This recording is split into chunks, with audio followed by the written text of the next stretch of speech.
Glória a Deus. Meus irmãos, a paz do Senhor. Amém. Glória a Deus. Eu estou extremamente maravilhado por ver o nível espiritual que nós temos nesta casa. E meus olhos estão brilhando, pastor Marcel, por ver tantos jovens com muita disposição de adorar a Deus e fazer a obra do Senhor. Deus seja louvado na vida do pastor Marcel, e a minha palavra de louvor se estende também à sua digníssima esposa e à sua casa, que já nos foi apresentada aqui. Eu acho que talvez pelo menos parte da casa foi nos apresentado aqui. E eu quero louvar a Deus pela vida deste homem de Deus que está presidindo esta obra. Também quero louvar ao Senhor por todos os obreiros, obreiras, irmãos, irmãs, pastores, pastoras, eu não sei se aqui tem pastoras, que estão fazendo, juntamente com o servo de Deus, esta obra. Meus irmãos, para vocês não ficarem muito tempo em pé, eu queria ler o texto que foi escolhido para a nossa reflexão desta noite. Filipenses capítulo 1, versículo de número 6.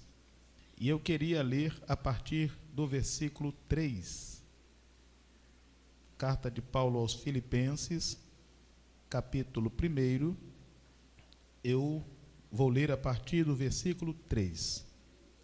Glória a Deus. Enquanto você está achando o texto, eu queria apresentar a vocês o meu livro, Distorções Cognitivas, Como Corrigir Pensamentos Negativos com a Palavra de Deus. Quem aqui tem intenção de corrigir pensamentos negativos? Diga amém. Todo mundo quer. E quem aqui não tem pensamentos negativos? Diga amém. Ninguém falou amém. Todos nós temos pensamentos negativos. Neste livro eu coloco vários personagens bíblicos, homens e mulheres de Deus, homens de fé, profetas, sacerdotes, reis, que passaram por momentos de pensamentos negativos. Nós chamamos isso de distorções cognitivas. Mas eu também explico como corrigir esses pensamentos, como foi que Deus corrigiu a rota destes homens e mulheres de Deus e os colocou novamente nos trilhos da verdade, e eles puderam então cumprir com o seu ministério. Preste atenção no que eu vou dizer, porque eu vou ser muito breve para falar esta verdade que eu vou falar agora. Ao longo dos meus 22 anos pastoreando, eu tenho percebido, pastor Marcel, vários homens e várias mulheres, jovens, adolescentes, homens que foram chamados, mulheres que foram chamados, que possuem muito talento, alguns com um currículo abençoado, alguns que possuem muitos dons, têm potencial, mas não conseguem romper, não conseguem vencer. Às vezes, quando parece que vai chegar, não chega. Às vezes você pensa que vai, dessa vez parece que vai e não vai. E isto acontece muitas vezes porque aqui dentro, aqui na cabecinha da gente, às vezes as coisas entortam e nada é feito para resolver. Quer ver uma coisa interessante acerca de pensamentos distorcidos? Nós temos vários exemplos bíblicos. Eu vou explicar um. Maria vai ao sepulcro. O objetivo dela é ver o corpo de Jesus. Quando ela chega, a pedra está removida, o sepulcro está aberto, então ela resolve chorar do lado de fora do sepulcro. Enquanto ela está chorando, Jesus se aproxima. Mas ela não o identifica como sendo Jesus. Ela pensa que é um jardineiro. O que está acontecendo com Maria no texto é também o que está acontecendo com muitos de nós nos dias atuais. Ela programou a sua mente para ver um Cristo morto, e isto a impede de ver um Cristo vivo.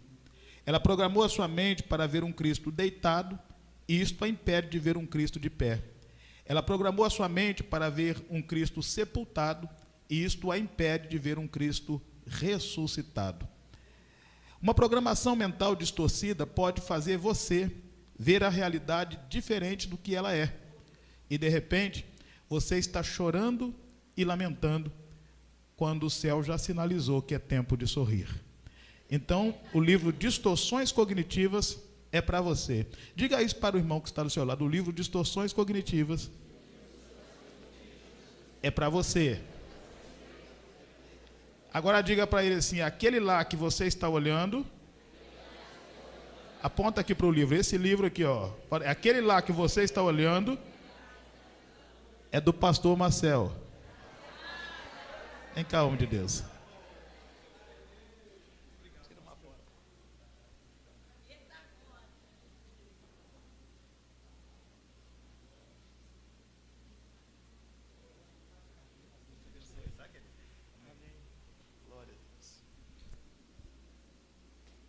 Estamos prontos para fazer a leitura? Digam amém. Amém. Filipenses capítulo 1, diz assim o texto: dou graças ao meu Deus todas as vezes que me lembro de vós, fazendo sempre com alegria oração por vós em todas as minhas súplicas, pela vossa cooperação no Evangelho desde o primeiro dia até agora. Diga: desde o primeiro dia. Até agora. Veja o versículo 6. Tendo por certo isto mesmo, que aquele que em vós começou a boa obra, a aperfeiçoará até o dia de Jesus Cristo.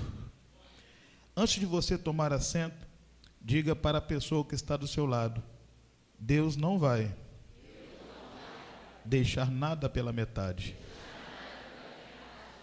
Tome assento, por favor.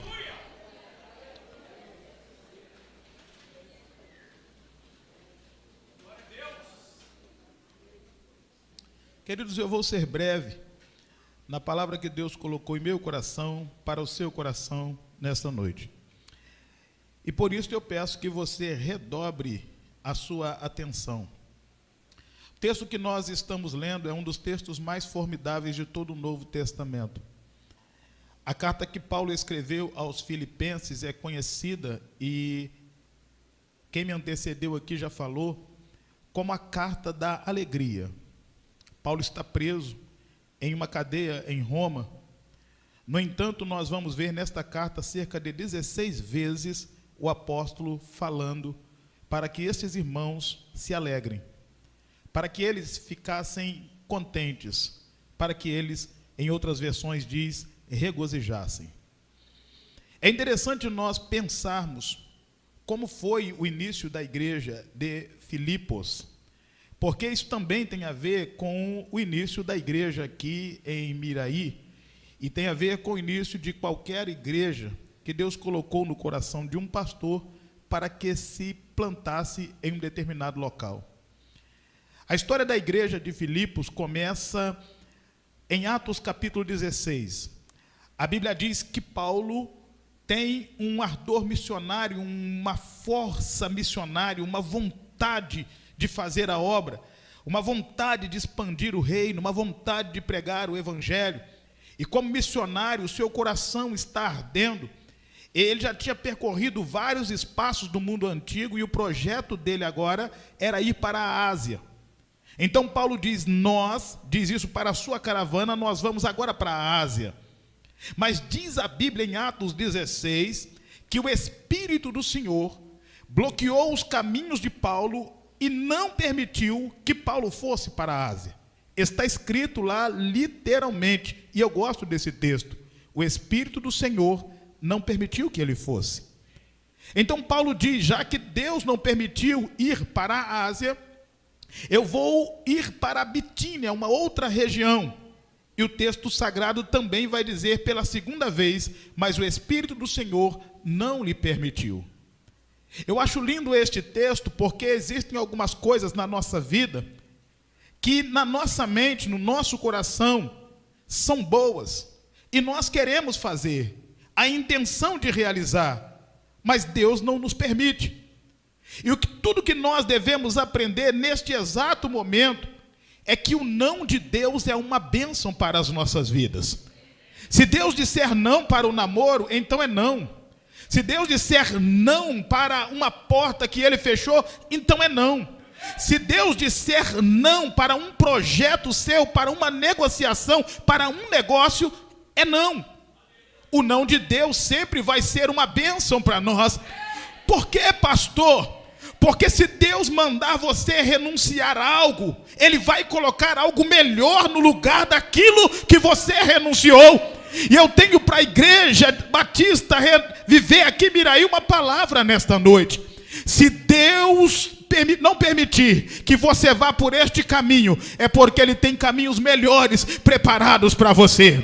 Fique tranquilo, meu filho, fique tranquilo, minha filha. Se você não chegou hoje, vai chegar amanhã. E se você não chegar, é porque Deus tem algo melhor e maior preparado para a sua vida. Então vá levantando a sua mão e glorificando a Deus, porque Ele disse não. Nós temos o péssimo hábito de culpar o diabo por muitas coisas que acontecem. Às vezes você está indo por um caminho, fura o pneu. Isso foi o Satanás. Satanás furou o pneu do meu carro, não quer que eu chegue. Às vezes uma porta se fecha, a gente, isso aí foi o diabo. É o capeta que não quer que eu fique naquele emprego.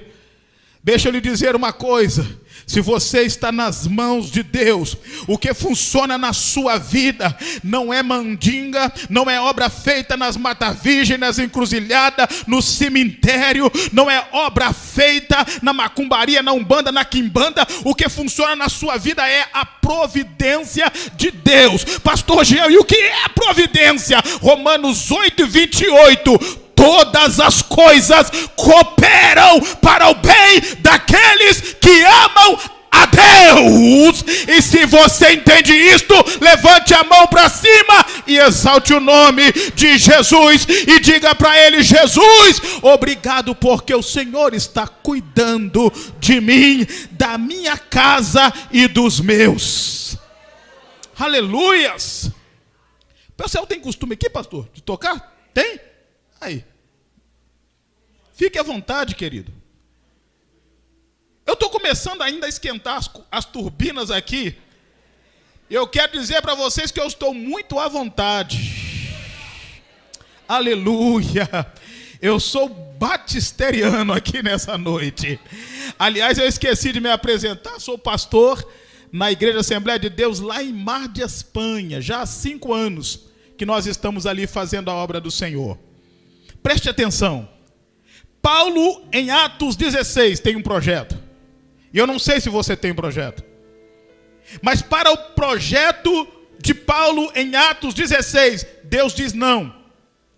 E por que Deus diz não? Já expliquei. Porque Deus tinha algo melhor para ele preparado. E quando você se dispõe a ouvir, preste atenção nisto. Quando você se dispõe a ouvir a voz do Espírito e não a voz do teu coração, quando você se dispõe a ouvir a voz do Espírito e não a voz da tua vontade, da tua preferência, preste atenção nisso que vai acontecer. Deus vai abrir os céus diante de você. E Deus vai revelar coisas tão grandes que você vai se surpreender e vai dizer: eu nunca vi algo tão poderoso. A Bíblia diz que quando Paulo ouve a voz do Espírito à noite, ele tem uma visão. E a visão era um homem do outro lado da Capadócia, na entrada da Europa, em uma cidade chamada Filipos. E este homem está dizendo para Paulo e os seus companheiros: passa a Macedônia e vem nos ajudar. Quando Paulo entende que a vontade de Deus é que ele vá para a Europa, então Deus começa a abrir portas diante de Paulo. Diga para a pessoa que está ao seu lado: se você ouvir a voz do Espírito,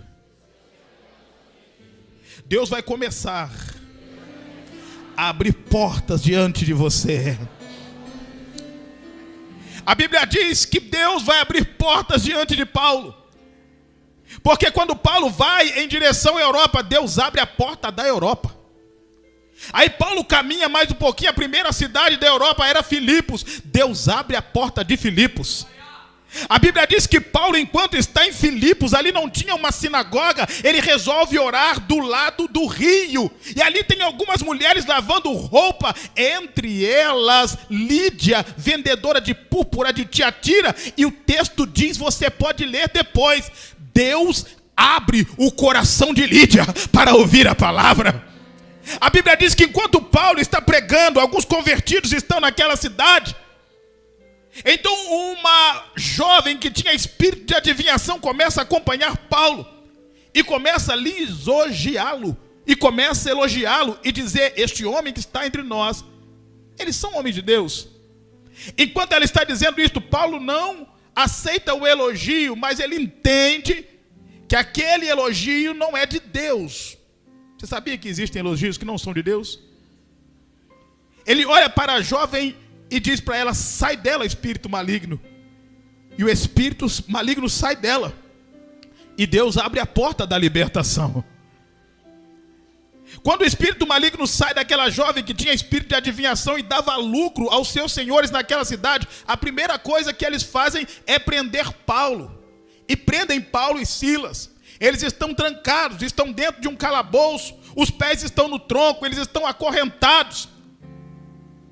E eu pergunto: eles estão chorando? Eles estão murmurando? Eles estão lamentando? Eles resolvem, é por isso que é bom o comum acordo entre aqueles que fazem conosco a obra. Eles resolvem orar e cantar. Sim, orar e cantar é ilógico, mas é o que eles vão fazer dentro da cadeia.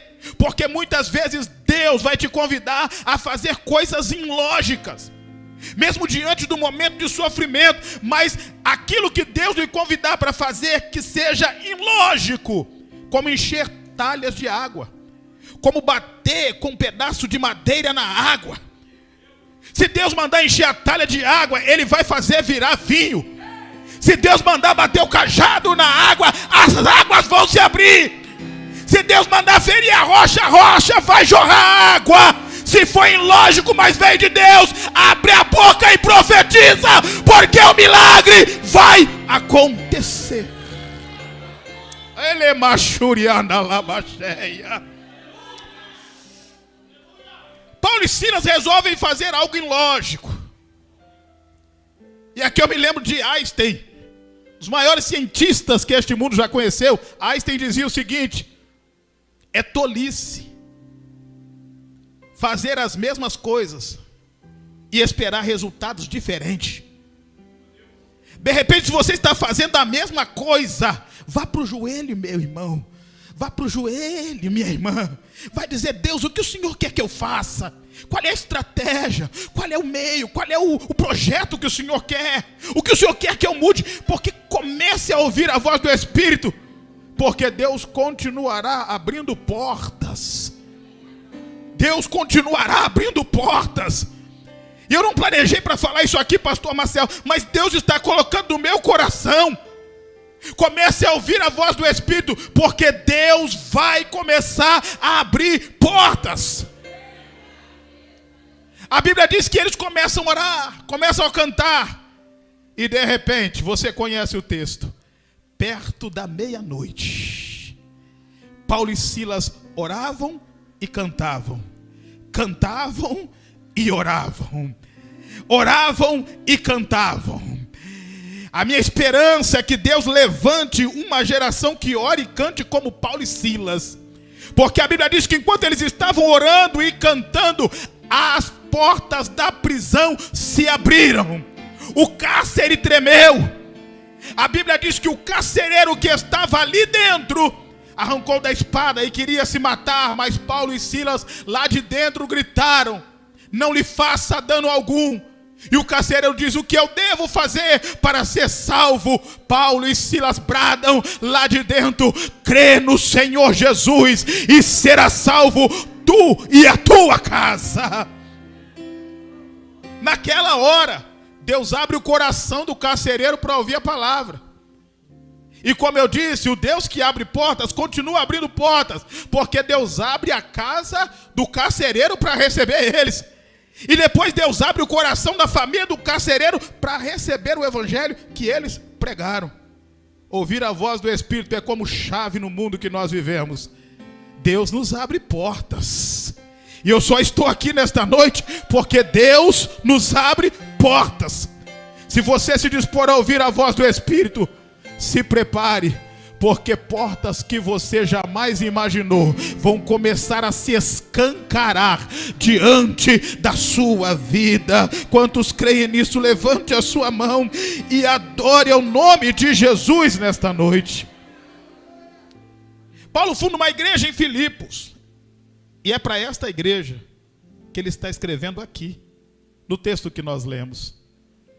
E a alegria dele ao se referir a esta igreja é como se uma mãe estivesse se dirigindo aos seus filhos. Paulo chega a dizer para os filipenses como a mulher, a ama, cria os seus filhos.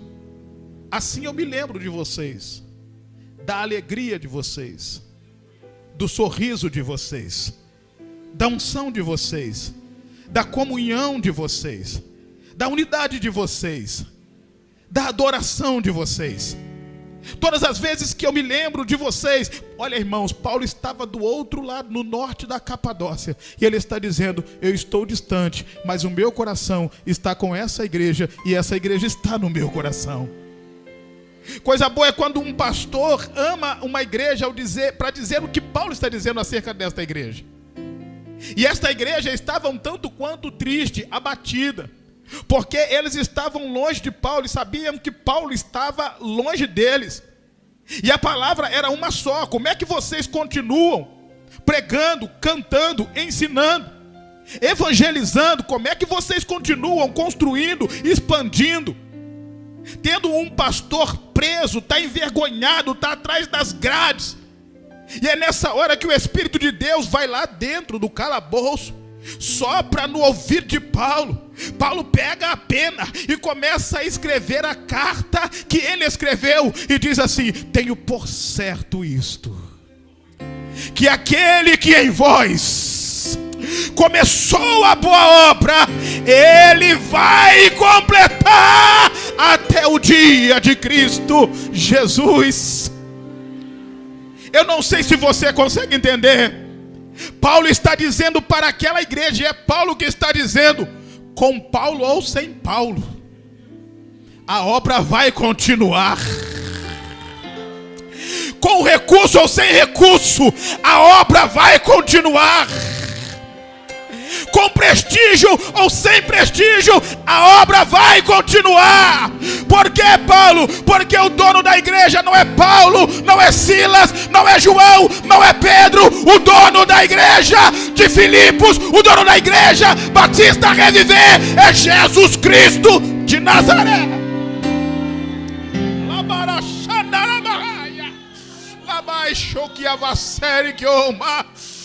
Eu sinto uma unção diferente aqui nesta noite. Eu sinto uma unção poderosa aqui nesta noite. O teu dono, o meu dono, é aquele que tem recurso na sua mão. Ele não começa nada e para no meio.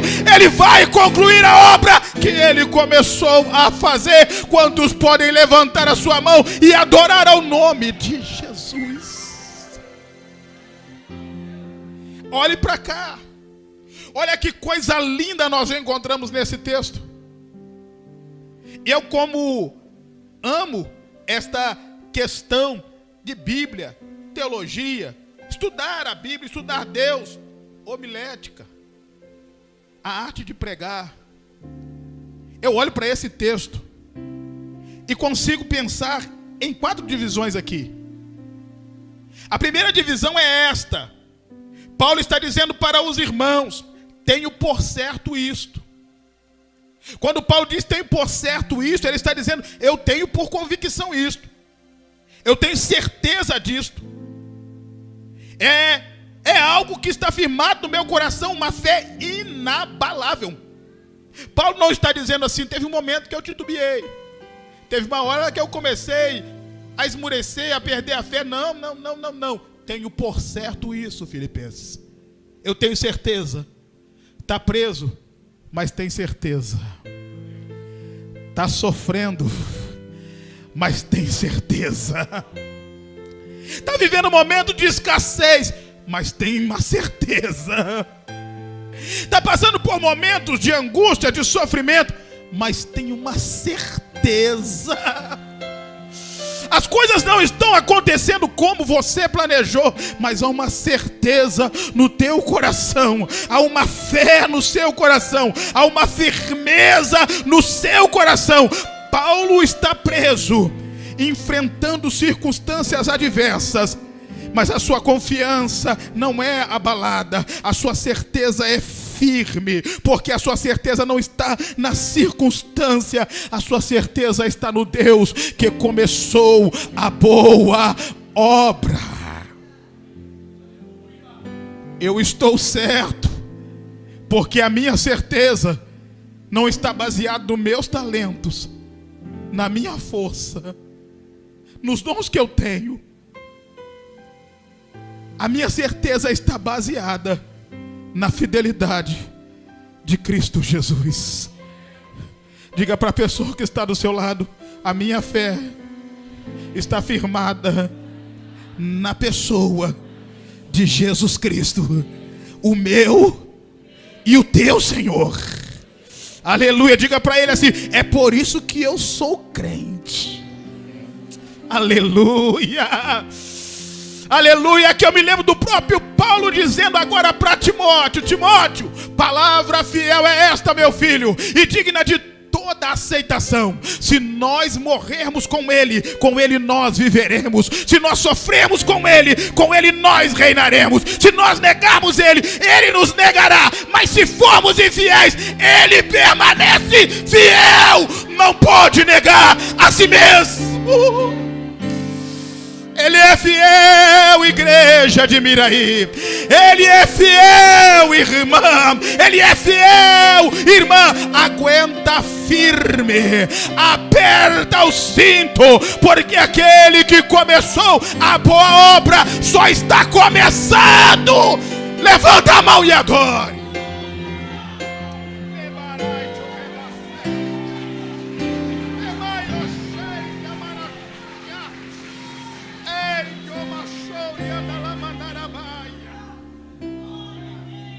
Certeza, firmeza, confiança. E o diabo olha e pensa assim: de onde tirou tanta certeza? De onde tirou tanta firmeza? De onde tirou tanta convicção? Não estou vendo nada. Mas o meu Deus, o teu Deus, pastor Marcel, é o Deus que do nada faz tudo. Aleluias. O livro do Gênesis, capítulo 1, versículo 1, diz: no princípio era Deus, e Deus criou todas as coisas. E é interessante que o termo criou ali em Gênesis é um termo que só é usado ali. É a expressão bara, que significa do nada criar tudo. Olhe para cá. Talvez você entrou nessa noite chorando porque está faltando recurso. Quem foi que disse que Deus precisa de recurso para realizar o que Ele quer fazer na sua vida? Talvez você entrou aqui pensando: não tem talento. Quem foi que disse que Deus precisa de talento para realizar o que Ele tem na sua vida? Talvez você diz: mas eu não tenho prestígio, eu não tenho nome, eu não tenho fama. Deus não precisa destas coisas. Se Deus disser sim, não há quem possa dizer não. Se Deus disser não, não há quem possa dizer sim. Se Ele levantar, não há quem possa derrubar. E se Ele operar, Isaías 44, versículo 13: operando eu, quem impedirá? Isaías 43, versículo 13, melhor dizendo: operando eu, quem impedirá? Aleluias. Paulo está dizendo: eu tenho por certo isto. Agora olhe que coisa linda. Preste atenção no texto. Aquele, diga comigo, aquele que começou a boa obra, ele vai completar até o dia do Senhor. Pastor Marcel, por favor, me fale até que horário que eu posso ir. Fique à vontade. Pastor Marcel falou para eu ficar à vontade. Você não sabe o que é falar isso para um pregador pentecostal. Fique à vontade. Olhem para cá, olha que coisa linda, irmãos. Eu não vou extrapolar, eu sou pastor de igreja também, ele sabe por que ele está falando isso. Preste atenção. Paulo está dizendo assim: aquele, diga comigo, aquele que começou. Quando Paulo diz aquele, o que é que Paulo está fazendo? Paulo está mencionando o autor e consumador da obra. Antes de falar da obra, ele fala do autor da obra. Isso no texto é inspirado pelo Espírito.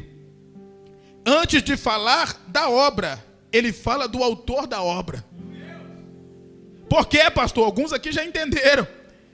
Porque o autor da obra é mais importante do que a obra. Não, eu vou falar até você melhorar esse glória. O oleiro é mais importante do que o vaso. O Criador é mais importante que a criatura. O Pai é mais importante que o Filho. Então por isso, antes de mencionar a obra, Paulo menciona o autor da obra. A igreja do século 21 precisa entender que Deus ainda continua sentado no trono. Porque algumas pessoas acham que é Deus que precisa deles.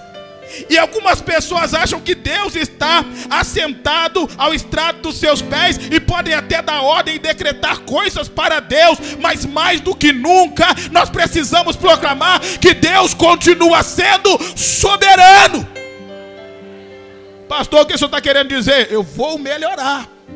A honra e a glória aqui é para Ele. O louvor é para Ele. A adoração é para Ele. A exaltação é para Ele. Ele é quem merece glória. Antes de falar da obra, ele fala do autor da obra.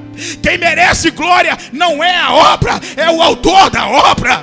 Quem merece glória não é o vaso, é o oleiro. Quem merece glória é Ele. Se eu canto, é por causa dEle. Se eu prego, é por causa dEle. É por isso que Paulo vai dizer: porque dEle, por Ele e para Ele são todas as coisas. Glória, pois, a Ele eternamente. Amém. Toda honra, toda glória, todo louvor é para Ele. Então não precisa de se exaltar quando Deus te usar. Porque na verdade Paulo diz que nós temos um grande tesouro, pastor Marcelo. Mas é um grande tesouro, mas é em vasos de barro, para que a excelência do poder seja de Deus e não nós. Eu sou apenas barro, Ele é o oleiro, e faz em mim aquilo que Ele quer fazer, mas a glória é dEle. A glória é dEle. Olha para cá. Olha como que Paulo escreve esse texto e constrói esse texto. Aquele. Diga mais alto: aquele. Paulo não diz quem é aquele. Paulo não cita o nome dele. É porque a igreja de Filipenses tinha tanta intimidade com ele que bastava Paulo dizer aquele. Aquele, pronome demonstrativo. Aquele. E se algum desavisado dentro da igreja de Filipos não sabia quem era aquele, e perguntasse para alguém quem é aquele que nasceu em Belém da Judéia, é aquele que foi criado em Nazaré, é aquele que morou em Cafarnaum, é aquele que desceu no Jordão quando tinha 30 anos de idade.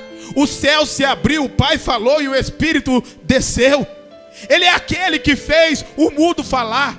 É aquele que fez o surdo ouvir. Ele é aquele que fez o cego ver. Ele é aquele que fez o coxo andar. Ele é aquele que ressuscitou os mortos. Ele é aquele que multiplicou pães. É aquele que multiplicou peixes. Ele é aquele que fez o mar se aquietar, aquele que deu ordem para o vento e o vento parou. Ele é Aquele, Paulo, que foi pendurado na cruz do Calvário na sexta-feira, que sangrou no madeiro, que perdoou os meus e os teus pecados, que no sábado desceu ao sepulcro, mas não ficou na inércia, desceu às partes mais baixas e pregou aos espíritos que estavam em prisão. Paulo, quem é aquele? É aquele que ressuscitou no domingo bem de manhãzinha, mas não ressuscitou calado, pelo contrário, abriu a boca e disse: é-me dado todo o poder nos céus e na terra. É aquele, é o que Paulo está dizendo, aquele que andou depois durante 40 dias pregando o evangelho para os seus discípulos. É aquele que no final de 40 dias subiu ao Monte das Oliveiras, e diz a Bíblia que enquanto ele pregava, ele subia, e enquanto ele subia, ele pregava, e a Bíblia diz que as nuvens o ocultaram dos seus discípulos, e a Bíblia diz que os discípulos começaram a chorar, começaram a se entristecer, e foi nesta hora que 2 anjos apareceram, um à direita e outro à esquerda, e disseram para os discípulos: por que vocês estão olhando para cima, varões galileus? Este mesmo Senhor que subiu, um dia também ele há de descer, assim como para o céu o viste ir. É aquele que foi para o céu, mas é aquele que fez uma promessa para a igreja de Filipos e para a igreja de Miraí: eu vou preparar lugar, e quando eu for e vos preparar lugar, virei outra vez. Quantos aguardam a vinda de Jesus Cristo, levante as suas mãos e adore a Ele nesta noite. É aquele que venceu a morte, que venceu o inferno, que venceu o pecado, que venceu o mundo. É aquele que tem o livro da história em suas mãos. Quando a Bíblia diz que João, no capítulo 5 de Apocalipse, ele vê um livro na mão do Todo-Poderoso, ninguém era digno de abrir o livro, de desatar o livro, de ler o livro. E João começou a chorar, e de repente um ancião bateu nas costas de João e diz: não temas, João, não chores, eis que o leão da tribo de Judá, a raiz de Davi, venceu para abrir o livro e desatar os teus 7 selos. Ei, irmão, eu estou todo arrepiado aqui, porque Paulo não precisa de falar o nome dele. Ele diz para a igreja apenas aquele. É aquele que está aqui hoje na igreja de Miraí, e quem crê que ele veio, levante a mão e o adore nesta noite.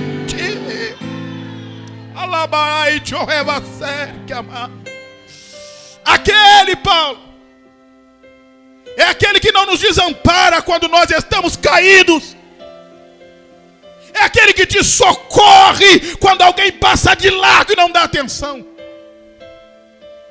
É aquele que segura na sua mão, mesmo quando você está pensando em retroceder, e você faz força com ele para ir para trás, mas ele diz: vamos adiante, porque a tua vitória está lá na frente. É aquele que cura a depressão, é aquele que repreende o mal, é aquele que repreende a ansiedade, é aquele que cura os enfermos. Ele está aqui nesta noite, ele está aqui nesta noite, é aquele. Eu acho lindo que Paulo, pastor Marcelo, não precisa de dizer que é o leão da tribo de Judá, a rosa de Saron, o lírio dos vales, a resplandecente estrela da manhã, aquele que é, que era e que há de vir. Ele não precisa dizer isso, ele diz apenas: é aquele. Oh glória, aleluia. E deixa eu te pedir isso, por favor, não vou fazer muito, mas segure firme a mão do irmão que está do seu lado. Segure. E diga para ele assim: sabe quem é que vai resolver aquela questão? Diga para ele: sabe quem é que vai curar a enfermidade? É aquele.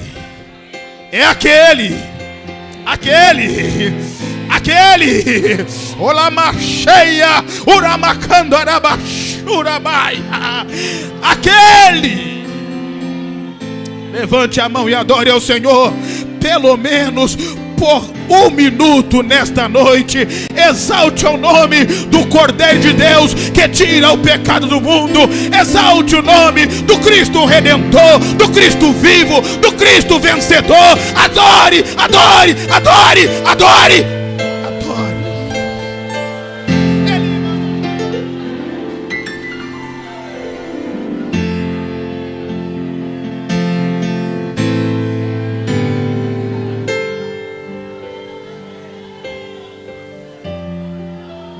E agora?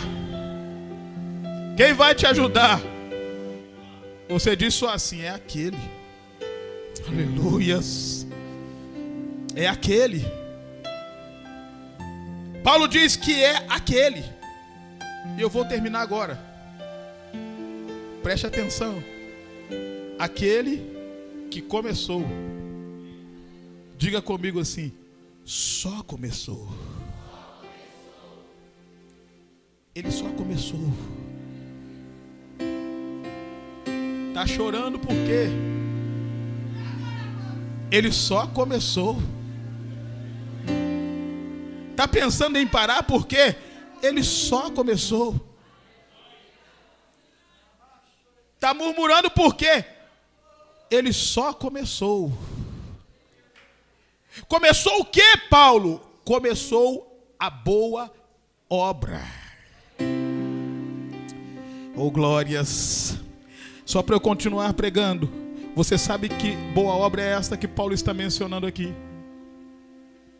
Ele não está dizendo que é qualquer obra. Ele não está dizendo que é mais uma obra. Ele está dizendo que é a boa obra.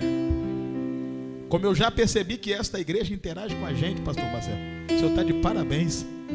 Se você quer ver que boa obra é esta que Paulo está ensinando aqui, olhe para o seu lado direito, depois olhe para o seu lado esquerdo e aponta o dedo de profeta para este homem de Deus, para esta mulher de Deus, e diga para ele assim: já percebeu que esta obra é você?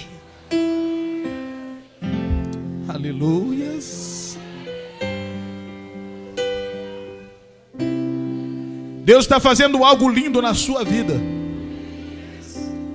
Deus está fazendo algo profundo na sua vida. Deus está fazendo algo maravilhoso na sua vida. Só que a expressão que Paulo usa aqui, boa obra, o adjetivo que Paulo usa aqui, boa, me faz entender algo que eu não posso ir embora sem te explicar e sem te ensinar. Eu fui construtor durante 25 anos.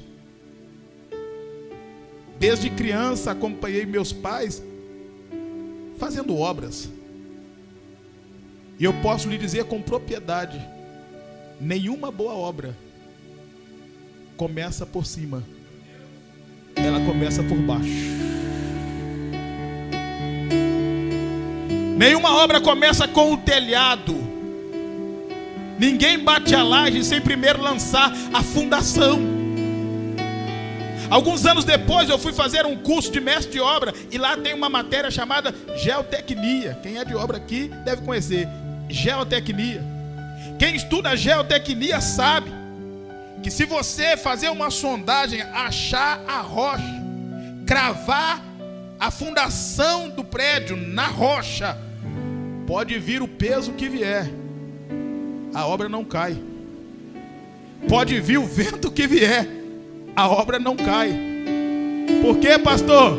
Porque a fundação dela é na rocha.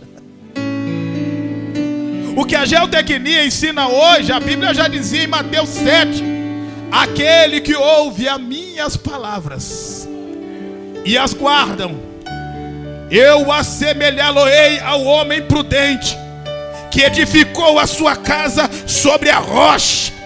Caíram as chuvas, transbordaram os rios, o vento deu com ímpeto contra a casa, mas ela não caiu, porque estava edificada sobre a rocha. Olhem para cá, eu vou repetir para você, meu filho. Deus está fazendo uma boa obra na sua vida. E nenhum vento, nenhum peso, nenhuma enfermidade, nenhuma tristeza, nenhuma desilusão vai parar a obra que Deus tem na sua vida. Deus me trouxe aqui para te dizer: levanta e anda, porque a tua caminhada é longa, em nome de Jesus. Você edificou a sua casa na rocha. Toda boa obra começa embaixo. Está entendendo por que você tem chorado tanto? Está entendendo por que às vezes falta palavras para orar? Está entendendo por que às vezes dói tanto? É porque Deus está fazendo uma boa obra. Com Deus é assim, primeiro tem que descer para depois subir. A Bíblia diz: humilhai-vos perante a potente mão do Senhor, para que Ele vos exalte. Jesus é Senhor, sim ou não? Jesus é dono de tudo, sim ou não? Ele é o príncipe da paz, sim ou não? Se Ele teve que passar pela humilhação, quem dirá eu e você? Por que você já está querendo começar com os nomes no cartaz? Já está querendo ser afamado, aplaudido? O que mais esta geração quer é like, é curtida, seguidores. Não tem nada de mal nisto, desde que você entenda que a vida é como um trem que trafega sobre dois trilhos: o trilho da dor e o trilho do prazer. Nem sempre é tudo alegria. Existem momentos que nós choramos, que nós nos entristecemos. É Deus molhando o barro com as lágrimas para fazer um bom vaso, uma boa obra. Mas olhem para cá, até Jesus, que é Senhor, passou por essas situações. E aqui mesmo em Filipenses capítulo 2, Paulo diz que Deus lhe deu um nome, o nome que está acima de todo nome, para que ao nome de Jesus se dobre todo o joelho, dos que estão nos céus e na terra e até embaixo da terra. Mas isso só aconteceu depois dele ter sido obediente. Isso porque Deus não exalta desobediente. Deus tem honra para aqueles que obedecem. Eu vou terminar agora, mas preste atenção no que eu vou lhe dizer e a revelação que o Espírito tem colocado aqui no meu coração. Esta obra que Deus está fazendo na sua vida, nem o diabo, nem os demônios, nenhuma obra de macumba, de magia negra pode impedir. Ninguém pode impedir o que Deus tem para a sua vida. Só existe um que pode atrapalhar a obra que Ele está fazendo em você. Sabe quem é? Sabe quem é? É aquele que você olha no espelho todos os dias de manhã. Se você não entender que Deus é soberano e o resto é resto, você começa a agir do seu próprio jeito, com as suas próprias vontades, e coloca as suas vontades à frente da vontade de Deus. E aí é como Jeremias capítulo 18. A Bíblia diz que ele, o oleiro, estava fazendo uma grande obra. Aí a Bíblia diz que o vaso que ele estava fazendo, Deus está falando com alguém aqui nesta noite, o vaso que ele estava fazendo se quebrou na mão do oleiro. Não foi Deus quem quebrou o vaso. O vaso se quebrou. Tem algumas pessoas que pregam e dizem que o vaso caiu e se quebrou. Não é isso que o texto diz. O vaso quebrou, mas a boa notícia é: quebrou na mão do oleiro. Está quebrado, mas está na mão do oleiro. Está chorando, mas está na mão do oleiro. Está ferido, mas está na mão do oleiro. Está doendo tudo, até na carne dói, mas está na mão do oleiro. Fique tranquilo, meu filho. Se você estiver na mão do oleiro, eu quero lhe dizer uma coisa: a obra vai ser concluída. A Bíblia diz que ele colocou o vaso para girar novamente e fez dele uma obra melhor, mais bonita do que aquela primeira. É isso que Deus vai fazer na sua vida. É isso que Deus vai fazer na sua vida. Não importa como foi o passado. Deus trouxe um pregador aqui para dizer para você que o que importa é o que Deus vai fazer aqui nesta noite, para te projetar para o futuro que Ele tem preparado para você. Se quebrou, mas na mão do oleiro, continua sendo uma boa obra. O oleiro não descarta. Não tem lata de lixo no reino de Deus. O oleiro pega, amassa, faz girar novamente. E daqui a pouco você vai ver ele aqui com o microfone na mão, cantando, pregando, intercedendo, evangelizando e dizendo: Jesus é bom e o resto é Baal. Deus é poderoso na minha vida. Eis-me aqui.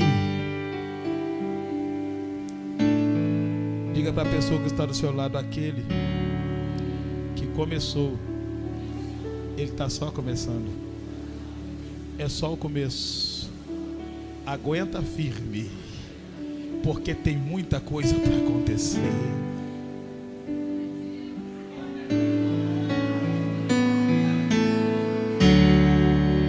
Tem vezes que eu vejo, pastor Marcel, pré-adolescentes com 12 anos de idade. Eu vou parar, eu já sofri muito. E eu com 47, estou entendendo aqui nesta noite com vocês, ele está só começando. Meu Deus, aleluia. Aleluias. Fique de pé, por favor. Diga comigo mais alto para você sair daqui guardando essa palavra. Aquele que começou a boa obra vai aperfeiçoar, vai concluir, vai completar, vai acabar até o dia do Senhor. Eu creio nisso aqui. Quem crê, levante as suas mãos. Adore o Senhor. Sabe o que eu entendo?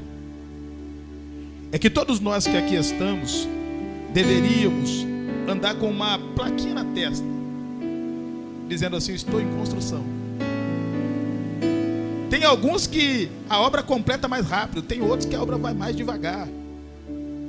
Eu disse que não ia fazer isso muitas vezes, e é a última vez. Diga isso para quem está do seu lado: tenha paciência comigo. Eu estou em construção. Aleluias. E naquele dia, o dia do Senhor, a gente sobe para lá. Mas não sobe como nós estamos aqui, a gente vai com o corpo transformado. E Paulo diz em 1 Coríntios capítulo 15, a partir do versículo 51: eis aqui vos digo um mistério. Na verdade nem todos dormiremos, mas todos seremos transformados. Porque num momento, no abrir e fechar de olhos, ao soar da última trombeta, porque a trombeta soará, os mortos ressuscitarão incorruptíveis, e nós seremos transformados. Porque convém que isto que é corruptível se revista da incorruptibilidade, e isto que é mortal se revista da imortalidade. E quando acontecer que isto que é corruptível se revestir da incorruptibilidade, e isto que é mortal se revestir da imortalidade, cumprir-se-á a palavra que está escrita: tragada foi a morte na vitória. Um grupo vai estar dizendo: ó morte, onde está o teu aguilhão? Outro grupo vai estar dizendo: ó inferno, aonde está a tua vitória? Mas a Igreja Batista Reviver de Miraí vai estar nos céus de glória dizendo: graças a Deus que nos dá a vitória por Cristo Jesus, o nosso Senhor. Quantos podem adorar a Jesus nesta noite? Aplauda Ele para a glória do nome.